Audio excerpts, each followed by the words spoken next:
আসসালামু আলাইকুম ওয়া রাহমাতুল্লাহি ওয়া বারাকাতুহু। ইন্নাল হামদুলিল্লাহ ওয়াসসালাতু ওয়াসসালামু আলা মান লা নাবিয়্যা বা'দা আম্মা বাদ।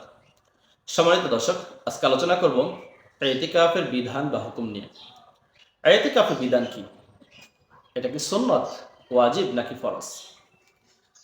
আমরা সেই ক্ষেত্রে যদি ইবনুল মুনজিরের আল ইজমা কিতাবের ৫৩ নম্বর পৃষ্ঠার মধ্যে যদি লক্ষ্য করি, সেক্ষেত্রে উলামায়ে কেরাম বর্ণনা করেন ওয়াজমাউ আলা আন্না আল-ইতিকাফ সুন্নাতুন আলা নাসি ফারদান ইল্লা আইয়ুজিবাহুল মারউ আলা নাফসিহি নাযরান ফায়াজিবু আলাইহি। ইতিকাফটা হচ্ছে সুন্নাত, এটা ফরজ বা ওয়াজিব না।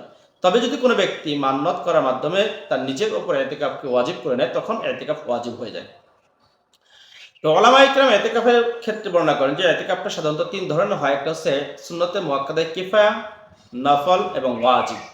সুন্নাতে মুআক্কাদায়ে কিফায়া সেটা হচ্ছে রমজানের শেষ দশকের মধ্যে যে ইতিকাফ করা হয় সেটা হচ্ছে সুন্নাতে মুআক্কাদায়ে কিফায়া।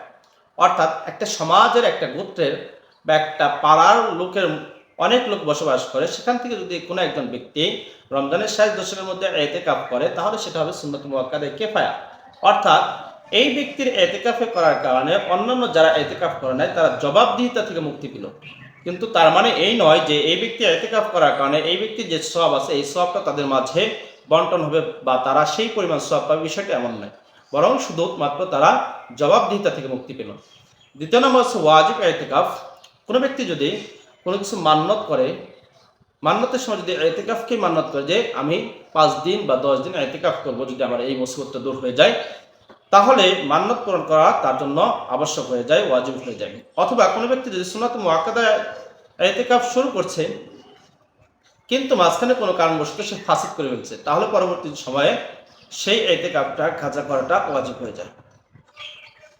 যেটা ফিকহে হানাফির দুররে মুখতারের 3 নম্বর খণ্ডে 430 নম্বর এবং 431 নম্বর পৃষ্ঠার মধ্যে বর্ণনা করা হয়েছে। নফল ইতিকাফ রমজান মাসের শেষ দশকের মধ্যে কোনো ব্যক্তি যদি 3 দিন, 5 দিন, 2 দিন এই জাতীয় ইতিকাফ করে, তাহলে সেগুলোকে নফল ইতিকাফ। অথবা অন্য কোনো সময় যদি মসজিদের মধ্যে অল্প সময়ে ইতিকাফের নিয়তে সে অবস্থান করে, সেটাকে নফল ইতিকাফ হিসেবে গণ্য করা হবে। আজকে সূর্যের অস্তের পূর্বেই যারা মুতাকিফ ইতিকাফকারী আছেন তারা মসজিদে অবস্থান করবেন এবং আজ থেকে শুরু করে একেবারে ঈদের চাঁদ ওঠা পর্যন্ত তারা এই ইতিকাফটা বহাল রাখবেন। ইতিকাফ এমন একটা ইবাদত, যেই ইবাদতের মাধ্যমে বান্দা তার রবের একেবারে নিকটবর্তী চলে যায়। তার কারণ এই সময়টার মধ্যে সে বিভিন্ন ইবাদতের মধ্যে মগ্ন থাকে এবং বিভিন্ন ধরনের গুনাহ থেকে সে নিজেকে বিরত রাখতে পারে।